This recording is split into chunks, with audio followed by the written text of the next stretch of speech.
we're sat in Innsbruck, just at Crankworks. We've got Jai Motherwell. You may have heard him in Between the Tapes podcast a few times. And Jayden. You've done, is this your first? Second Crankworks, but first one outside of Rotorua and podcast now. Oh, first podcast. Yeah, no, definitely my first podcast. Oh, there we go. Breaking him in. So we're going to go for dinner in a bit. So we're doing a quick half hour of power, maybe 45 minutes if we push it out to that. Yeah. But the boys have been riding all week. I think Jai's got his main event tomorrow. Jen's all wrapped up for the week. And we're all just on a bit of a Euro trip, and I've been missing the podcast. So I just wanted to hook into it before we got to town. Yeah, no, it's pretty cool having a bunch of Kiwis that we know all from Queenstown on group chats together, all parked up next to each other in some field at a random campsite in we Austria, call ourselves Kiwis. I'm from England, Jai's from Australia, but we're all jumping under we're all jumping under the fern. Yeah, for sure. It's been sick. Like, even just rocking up to the campsite and then telling us that there's a bunch of Australians and Kiwis and stuff here, and like what's going on, and it's the first time we've been allowed to go travelling, so it's sick that we've had so many people just come out and all be in the one spot, so super stoked to be here. Is it your first times... Oh, fuck. I've had the recording level down the whole time. Alright, that'll be better. Sorry, guys. Yeah, sorry if it was very quiet at the start. Hopefully not anymore. Is it both your guys' first times in Europe? First time for mountain biking. I've been here a few times with BMX back a few years ago, but first time by myself and first time on a mountain bike, so learning a lot, which is pretty cool. And I think the biggest takeaway from this weekend is seeing, like, you ride and you do all this stuff in the southern hemisphere, but it's just amplified and so much bigger. And yeah, the mountains. When we drove in, I think all of us were the same. Driving into Innsbruck as well. That was the first time I'd actually come into the mountains. Like, I've been up in Denmark, Sweden, and then came through Germany. It was like relatively flat the whole time. Yeah, and then as soon as like we were just leaving Germany and we saw like the Austrian border, pretty much it was just like straight up to like 2,000 meters of vert, and I was like, holy shit, it's insane. Like for me, it's my first time ever in Europe, which is insane. Basically just on a holiday with my partner Lindsay. So she's based out of Maribor in Slovenia, and so we flew straight into there and did a day riding in Maribor, and then some winery tours and whatnot, and we just got lucky that there was Crankworks was going on, so we're like, sweet, like definitely going to go to Innsbruck and check it out. So super stoked to be here. We had Whip Off a couple of days ago. That was the first event, which was pretty wild to go, like, no riding a bike whatsoever, and you get to Innsbruck, you can't go and like do any. Well, you probably could have, like, if we had got here a bit earlier, could have gone and ride the park and stuff. Yeah, there's no jumps to lead up to what that whip off jump is. No, it's just like just dive straight into the whip off, which for me personally, that was the best whip off jump I've ever ridden. Yeah. You killed it too. Like, you did bloody phenomenal considering you hadn't touched your bike in so long. Oh, it was sick. Like, well, yeah, like I said, like I was lucky. I got a couple of laps in Maribor, but it was very different to riding jumps. Yeah. No, it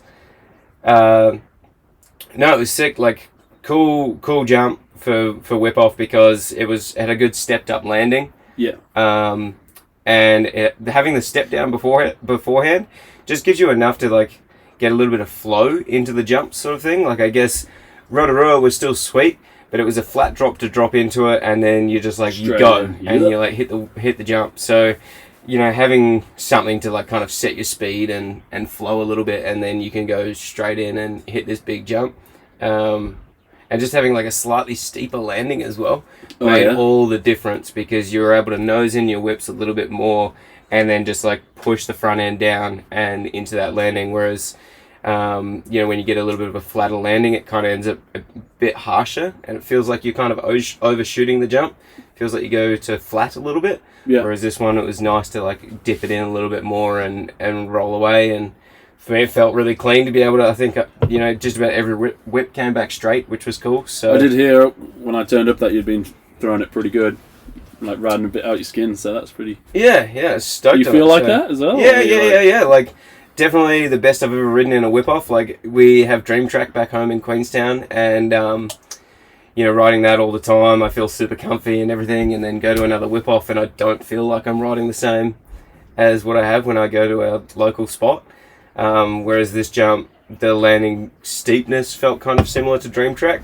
So I felt like I was able to kind of ride the same as I would back home, which was really cool. So, yeah, it was a phenomenal event. But also, like, seeing how many people were throwing down. Like, it wasn't just, like, 1 or 2, 3, 4 standouts. It was everyone was a standout here. Like, there was huge whips being thrown by everyone.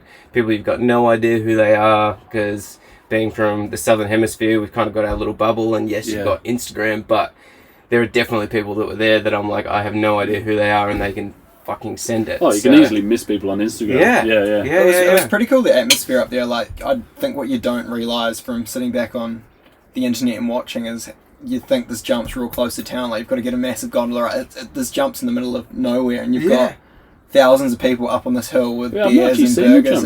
It's cool, but like, I think that's the biggest thing I took from coming here and watching it is how much effort people went in to come watch this, and like the vibe. The like, it was so cool. It was such a cool vibe up there, and there were so many people just going for it. And well, like the crowd was massive compared to other whip-offs and stuff. Yeah. But to put it in perspective, when you ride the downhill track here, you only catch the gondola up to the halfway point, and then you drop in, and that's where the downhill track starts.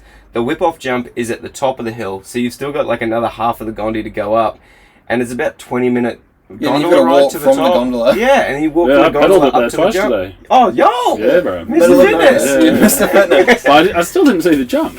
Oh, really? Yeah, really? Where is it? It's like it looked pretty massive. Yeah, you won't miss it. Yeah, you go up to like the top of the gondola, and then you like take a right, and you go past a little lake dam. Okay, so you got to go a bit higher again. Yeah, so you go higher than some people pushing, righto. Yeah. So it's like way up the top of the hill, but the views from up there are insane too. Like, there's just epic mountain drop and like mountains in the backdrop, and then having the lake right next to the jump, along with like just all the people there, the bar that they had set up. So there were definitely people that were a little bit tipsy, and it was sick though. Like, I can't think of any other sport where that would be a thing. You'd put all these random people in the middle of nowhere with beers. And a speaker. And like, that was kind of about it. But like, everyone was so pumped and so stoked to be there, and it was cool to bring like outside of the sport people in and get them to give.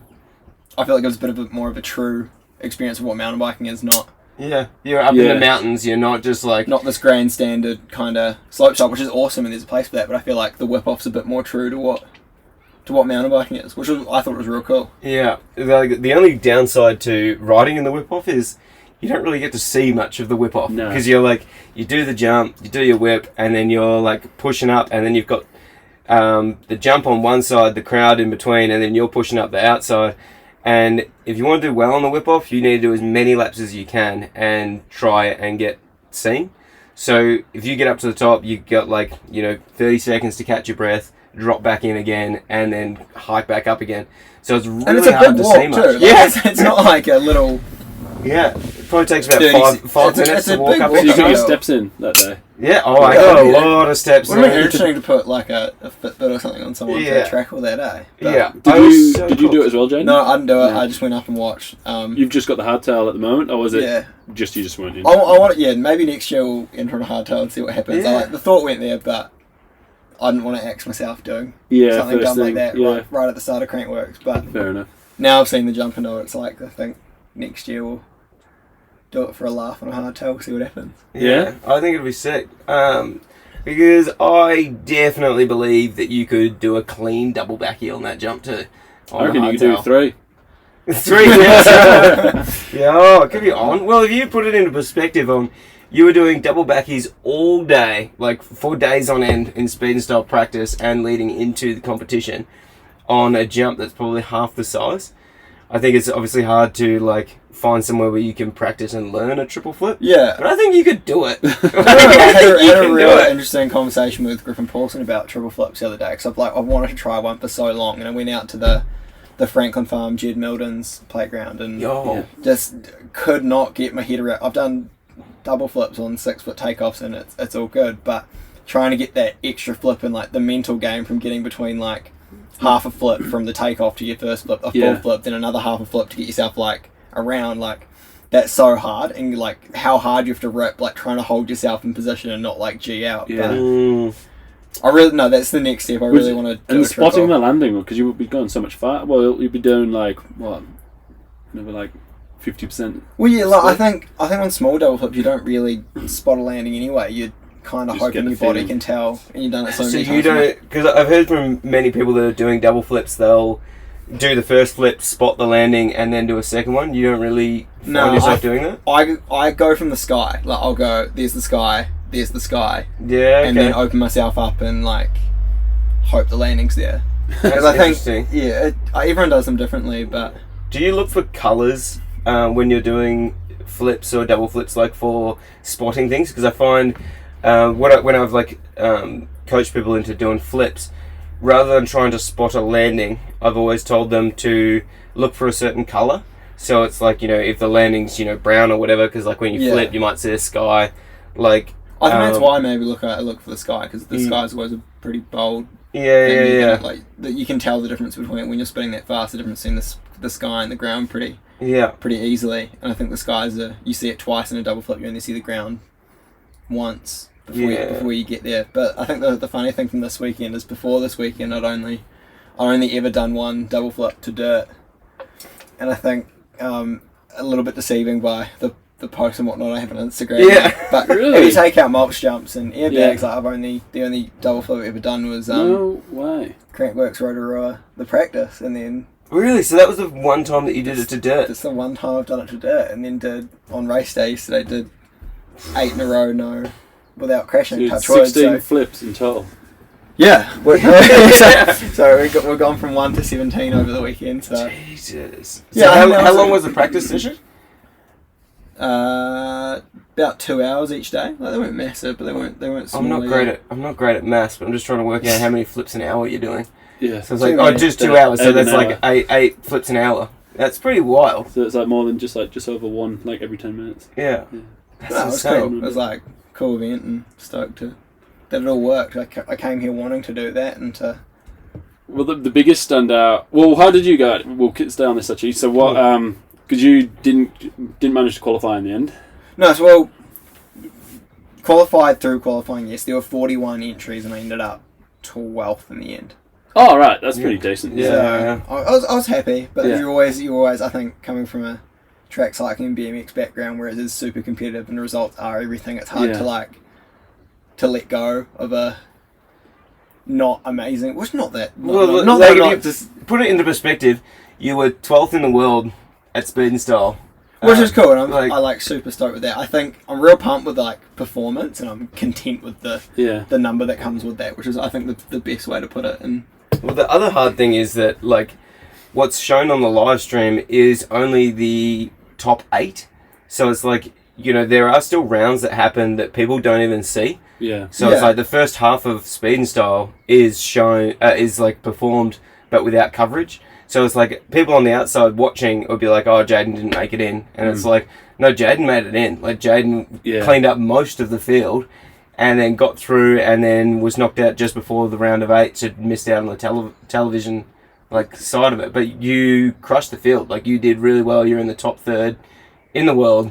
Like it's fucking definitely something to be. I don't think it's too much about like making the live stream, and I think it's like people forget that last year was like top 16 were getting televised for all the sports, pump track or anything, but they've cut it back with the live stream and stuff this year. But I think being able to walk away from an event where you're like, you came and you did the things you want to do, like it makes it way easier to not think about a result. And I'm sure that's the same with you guys with downhill. If you like turn up to a race and you ride the best of what you're capable of, I think makes it way easier to. It's changed for me. For like every year, it's different. I think there's like last couple of years. I think I said this before. Is like haven't felt that competitive. So if I do get on the podium, I'm like, oh, that's pretty cool. Yeah. But in like 2016 or 17, I can't remember what year it was. It was like a couple of years after moving to New Zealand. I was like, apart from maybe like the national races, but every race I went into, I was like, I could actually win this. And so like, I was never like, I'm not the type of dude to get like butthurt if you don't win, because like, fuck, somebody's like, you're not going to win everything. But I was always like, I could win this race, and then I'd quite often come second. Yeah. to a different person every time. And I was like, That's frustrating, eh? yeah, if you look at I think Pang looked at the result. I think we actually talked about it maybe on the last one, and I can't remember that I did with Tom and Pang, but yeah, there was like, I think I was like the most second place results through like since me and Pang started doing it, and which is pretty much since I've been in Queenstown. Yeah. Sounds a hell of a lot like Troy Brosnan. Like, watching that guy like has been so consistent at the top of the World Cup circuit, but he has watched people come and go from like the 2 spots above him constantly and just not been in that top spot. Yeah. Where I think he does deserve to be, but it's just like, that must be so frustrating. It was pretty sad. Was it the start of last season where he came out like... I think he won the first one. Came out fucking flying. Yeah. But yeah, I've always thought about that. Like, it's just hectic when you've got like people constantly beating you, but it's different people. It's like you're still there, but the person that was beating you, last year has dropped back, and then it's some other new young person or something that's dropped up in front, and it's like... Yeah, and it didn't even start in Queenstown, as though I got a picture way back on my Instagram page, and it was when I raced British Nationals, and I was only in senior class then, so there's like different like rankings as well of like senior class, but I got like, there's like 5 rounds, and I got like 3 second places in the whole thing, and then I got second overall as well, and I was like, But the guy who won deserved to win. Yeah. He did actually end up winning, I think, like a couple of... Where I didn't get second, he won a couple, but I think he only was first once when I was in second place. Yeah. Or something like, I don't know. But he deserved to win, so it didn't really matter. But I was like, always a prize made. But what I was going to say before about speed and style is Mike Ross. What a legend. What a legend. He's such a nice guy too, which like makes the whole Mike Ross story like... It's the best. Even cooler. And I think to hear that he's sorry, I butted in. No. I think to hear that he's I don't say he's got no support, but he's not a paid athlete. He's not a privateer. He's definitely a privateer, and I hope that his success or standing out like gets noticed, and I think like it's been Styles kick-started quite a few careers in the past, and I really hope that he gets it, because holy shit, that he can send it both on the hardtail and downhill bike as well. Yeah. So he's still, for anyone that doesn't know, so I know Mike Ross quite well from back home in Australia. He's from Canberra. He's an electrician, still working and, doing what he can. He just bought a house recently and like just started demolishing the backyard to be able to put airbags and stuff like that in. And like in Canberra, it's not like people don't have heaps of land. He's got like a small block, put in this airbag. He's like, don't quote me on this, but I think he's building building a flat drop off his roof at home, so that like into an airbag. Sick. So that he can kind of practice all that sort of stuff. But then also hanging out with Caroline Buchanan and everything as well, and she's got a really mean setup back home where he's able to just really push the progression. And by the looks of things in the past 2 years since Caroline's built her facility, it seems like his riding's like... Yeah, well, his and Caroline's, well. Both of them cool. are like just pushing it so hard and going so hard. But we were talking to Vinnie Armstrong just the other day. She was over at Red Bull Formation, and Mike was over there digging for Harriet. Yeah. And just out of nowhere, he's doing like flip Supermans and then front flip Supermans, and just like it's nothing. And this is on his downhill bike. Like, the guy has so much skill, but so underrated because no one knows who he is. But the progression that he's done while COVID has happened and he hasn't been allowed to travel has been phenomenal. So now that he's allowed to travel and he's allowed to start going to these events, I think people are going to notice who Mike Ross is really quick. And like, he's got a wild card to Silverstar, I believe. That's sick. Yep. It kind of gives me like for motocross fans, like an Aaron Plessinger vibe, and I think that's so cool. He's like going around with his cowboy hat. Yeah. And he just like gives that kind of like country vibe, I guess, which is it's just cool to see something like different in the sport. Like, you probably just unplugged that, didn't it? Yeah. Because like what we're saying about you with the 16 flips as well. Like, what did he did? He was doing cash rolls on the first jump and then double backflip on the next one. Like, so he would have done a heap. So you go. And he'd 2 in qualifying, round of 32, round of 16, round of 8, round of 4. So we would have done...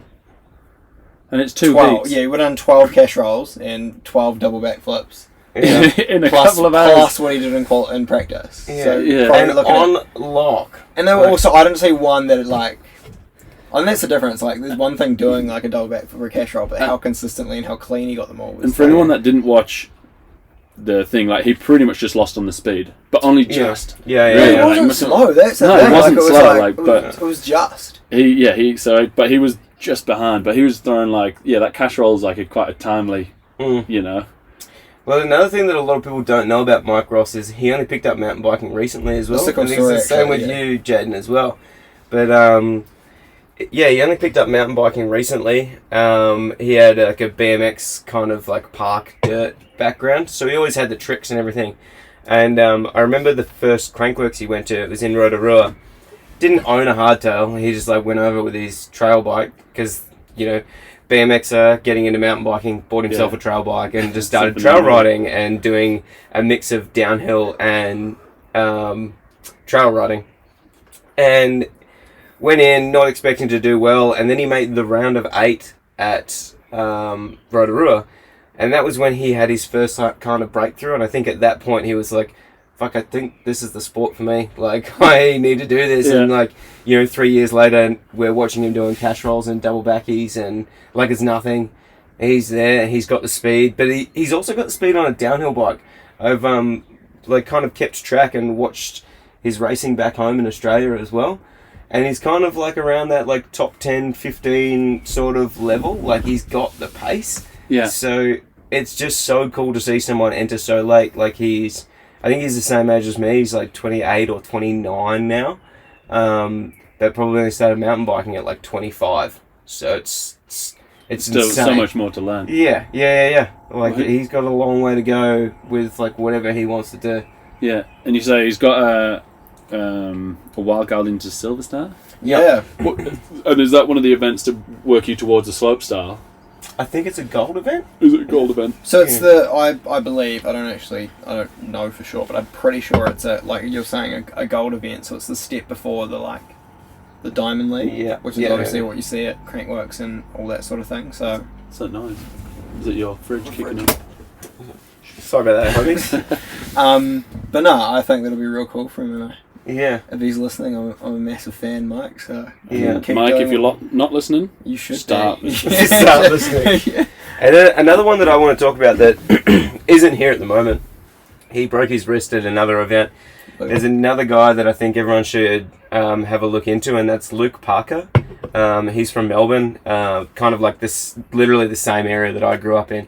We didn't hang out heaps, but like he was definitely at the skate park that I grew up kind of riding. Yeah. And back in those days, like he was just like phenomenal rider to watch ride. He went to the US when he was 16 and competed in an event called the Gatorade Free Flow Tour, which was the step before Dew Tour, if anyone remembers Dew Tour. Yeah. Mm-hmm. It's like, I don't even know if Dew Tour is still a thing or not, but it's like huge BMX event.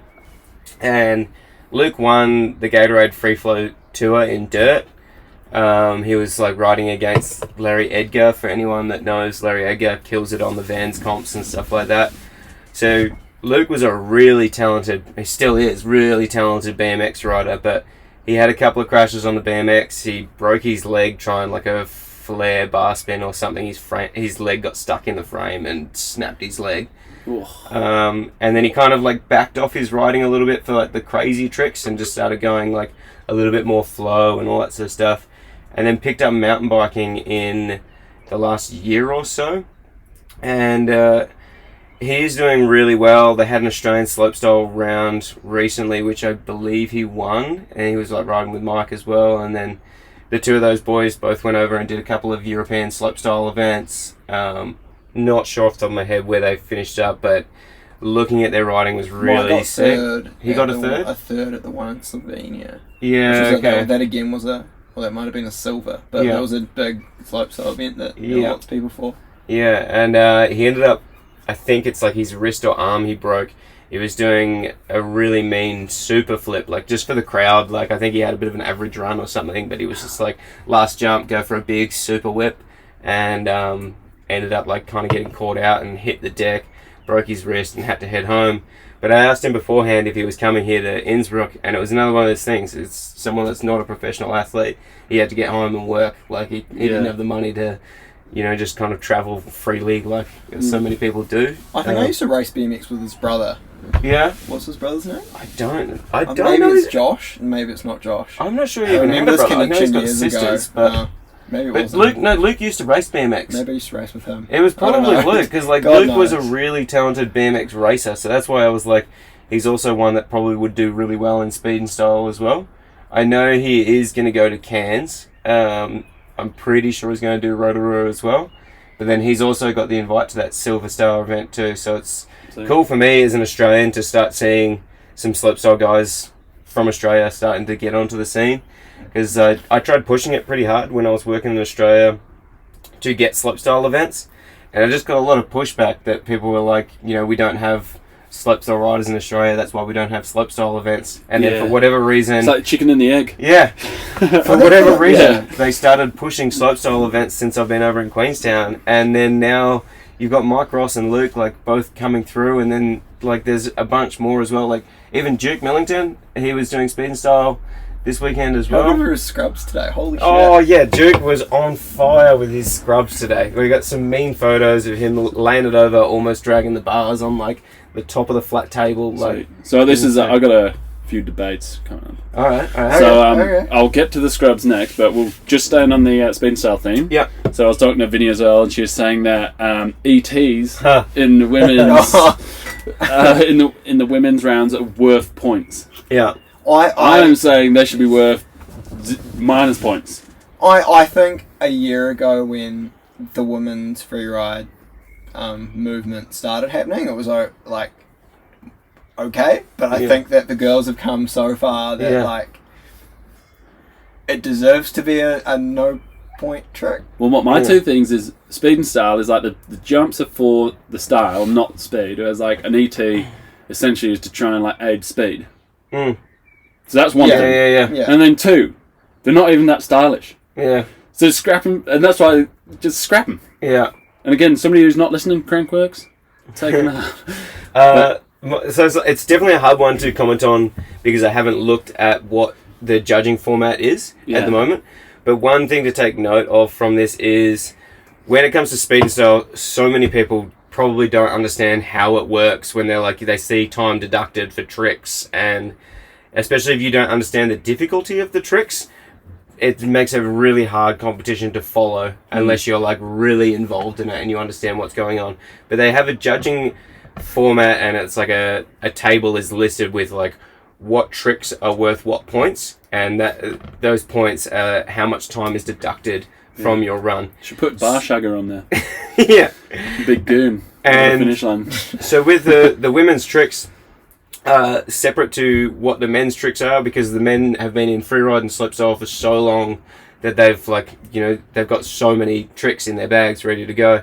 Whereas the women's movement has just kind of like started coming in. There's definitely been freeriders in the past that have been doing stuff in the past, but there hasn't been a big core group of women doing it.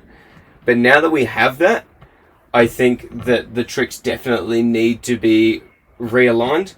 When you've got people doing like a first time thing, like Robin last year with like the first backflip at a Crankworks event for women in speed and style, and then this year she stepped it up with like a flip can as well.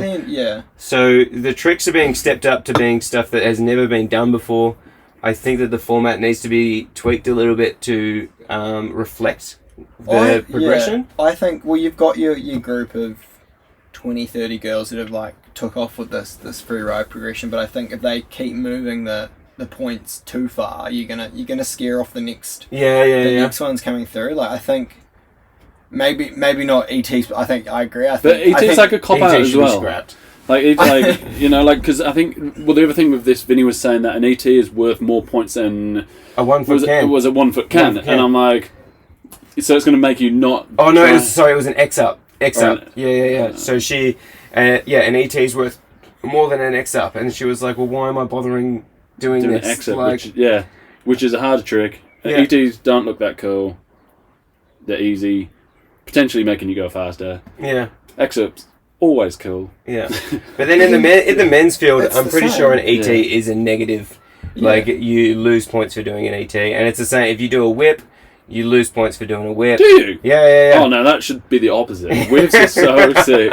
It's speed and style, right? Yeah, exactly. Always going to be arguments for it. Like, in the men, if you do a truck driver 360 double bar spin, that's worth 0.1 of a second less than a double backflip cash roll and I think if you've got 100 riders, I'd say 60% of decent ones would be able to do a truck driver with 2 bar spins, but maybe 3 or 4 people could do cash rolls. And I don't know, there's always going to be arguments for how the points are, and I think at the end of the day, at least there is a point system that we can look at. That's a plus, and then like you can go. Everyone has the option to look at what the tricks are worth. Yeah. So it's like, yes, there are a few that I think should be tweaked, but coming into the event, everyone's on the same playing field that they can look at the end format. Of the day, it's like it's not like the judges have decided without telling them. Like everyone knows it's there, and it kind of. I think what we were saying yesterday as well is they should show this, like the points, what tricks are worth what points should be available for spectators to see. Yeah, which I don't know if it is. Which they do at the start of the live stream. Oh, they do? If you want to, okay. There you go. And if you want to Google it, like it's definitely there. It's not like it's privately emailed. Yeah. It's definitely there. I'll definitely crack another beer. Super cold, but it's so warm. It's because I made you unplug the fridge. So yeah, everyone can see it. It's there. It's just that I think women's freeride has progressed so fast, faster than anyone could have predicted. I think Which is sick, it's fucking insane. It's so cool. We went from like not a whole lot of women involved in the freeride slopestyle scene to everyone wants to do it and everyone's throwing down. Yeah. And I think it's only a matter of time before we have. All right. Sorry. Sorry, guys. Doing the recycling. We're on holidays over here. We're having a couple of beers. It's only a matter of time before we get a women's slopestyle event as well at Crankworks. Like now that we've started seeing it happen at it's only just starting to happen at like silver or gold level events. Yeah, and even with formation. Yeah, and formation, everything as well. It's progressing so much. That's the thing. I think it's cool that they're getting a platform, and I think a lot of, I don't want to say the reason that it hasn't happened in the past, but I think part of the reason it hasn't happened in the past, they've had no platform to do it. Like, why would you be a girl wanting to do these tricks when it's going to lead to, I don't want to say nothing, but you don't have any competitions or anything to push towards. I think they're getting the formations, they're getting these slopestyle events, and like it's giving them incentives. Yeah, it's the same as what I was just saying about like the Australian slopestyle. There were no Australian slopestyle riders because there were no Australian slopestyle events. Yeah. There were no slopestyle women athletes because there were no events for them to do. So it's starting to develop now, and we're going to be able to start seeing women that we have no idea even exist are going to pop up out of nowhere. Well, it's getting to that like build it and they'll come side of things, rather than. I think it's going to be cool. It's like when X Games made the Omega ramp. Like once the generation of skaters that existed that adapted to Omega ramp versus the next generation that grew up on Omega ramps, like that's when the massive progression happened. And I think once you get this first wave of chicks that grew up doing flips and tricks, I think that's like give it 5 years of these ones that start as trick people, and I think that's where you're going to see a lot of growth. Which I think Robin is so awesome. I've so much time for her. I've known her since we were super young. I think she's got a cool story coming from the Chatham Islands and all that, and I think it's so cool. Like I said, she's not content. She didn't just become the first woman to do a flip and sick, that was sick. Like I'm gonna hang out now. Like she wants to keep going, kind of. And like she's shown it just by pushing it again this year with the combo of the flip and how dialed she's got them. Like, every it's round. Cool. Like we went to Zurich last week and she was learning them. Like she has days where she struggles with tricks as well, and it's cool to see how the athlete in her can go to a race day and overcome it and like nail it. A lot of respect for her and what she's doing and all those girls really. There's one thing I wanted to talk to you guys about. Don't know whether it's going to be a popular opinion or an unpopular opinion. What do you guys think about separating the women's and men's whip-off so that they're run at different times? Because every event is, you've got women's speed and style and you've got men's speed and style. So they run separately, and then the women have the course to themselves. They can do whatever they want, and then the men have the course to themselves. But I think that it would be really good if the women could just have the whip off open to themselves and ride it just them and just sending it and just not having to worry about the fact that you've got men just dropping in over and over and over again. Yeah, I think even to what you said before was like you have no warm-up to hit that jump. No. And that's a gnarly jump to hit, full stop. So I agree. If you make, like, sometimes I'll turn up to jump and if there's like 20 people there, I'm like, I'm just going to come back when it's quiet. Yeah, like, 100%. Yeah, so, and it's, I think having the jump available to ride before, like, pre-event, because I think even still giving, like, people the option to then ride in the chicks event, and then if they want to carry on through the men's, like, whatever. Like, I think it would be really good, because that's the one event that, like, they say that you get a practice session before the judging officially starts, but the judges are there on site, they're watching the whips at the start, so they're already starting to judge and decide who they think. Like they're forming opinions already early on, and there's already a big crowd there. Like I think it would be really cool if they were to have like not announced to the public, but an hour session. Just email out to the riders and say, hey, we're gonna have a whip off like pre-jam for an hour before the event. You guys all head up there. We'll tell everyone else it's on an hour later, and then they can come up, and everyone gets to like muck around and have a bit of fun on the jump. Even if that could slot into another day as well. Yeah, like so you just have one day for practice, because and it can even day. feel like not just like females, like males need to practice too, because it's a freaking scary jump. Like for me this year, like I dropped in first because for me. That was pretty cool, by the way. I like that you were first one on. I did notice that. I hate waiting around because I feel like when I wait around, like I build up. I just build up a lot of nerves. It's almost like a bit like anxiety. Yeah. I'd just rather just go get it over with, and then I know it's done, and then I can progress from that point. So for me, anytime I've got the chance, I will drop in first and just do it, and then go up and hit again. But so for me, the first jump that I did just like an average whip. It was just getting over the jump. Yeah. But then knowing that the second jump I did, it had to be an outrageous whip. Otherwise, you're not gonna. No one's gonna see what's going on. A sick whip on a huge jump when it's your second run, like that's fucking gnarly thing to do, Pretty hectic. So I think it would be really cool to try and grow that event like a little bit bigger, because it's a tricky one because it's one of the events, if not the only event, that's not televised. So, what are you Instagramming for? Nothing. Sorry. No, so it's like it's a tricky one because they're like, it's the one event that it doesn't matter when it happens because it's not being televised. So they normally have it pretty early on in the schedule as well, because they can move it whenever they want. Like if the weather's a bit shit, they'll just be like, all right, we'll just do it some other time. But yeah, it would definitely be cool to at least get a practice session on the jump beforehand. I think that'd be cool. I think, like you said as well, splitting the women and the male, because it is pretty intimidating, I think, for people. Yeah. But I'd have to check. Like, I can't speak on behalf of them. But then I also know a lot of the girls, like, kind of thrive off... But that's why I think they should have the option to then follow into the men's event as well. Like, they shouldn't just be, like, cut off in the front. Like, they should be able to then flow into the men's event if they want. Yeah. And some guys will be like, oh, that's sexist. But fuck it, mate. Suck it up. Yeah. We've been given it, as males, we've been given it pretty fucking good. So it's like, I think doing whatever we can. I am like in two minds about whether we have two separate jumps, because the standout women can ride that jump and they can send it, but then there's still like, that's like 3-4 women or whatever that can definitely ride the same jump. Yeah, but they don't have the same rolling speed that we do, because we're built bigger and we roll faster. Well, Jackson Goldstone's not that big. That's true. No, I think they should have the same jump. I just think they need time. Yeah, exactly. Yeah. The first woman's whip off was this time last Innsbruck's first woman's whip off. I think that they were always allowed to go, but there was just not really anyone doing it.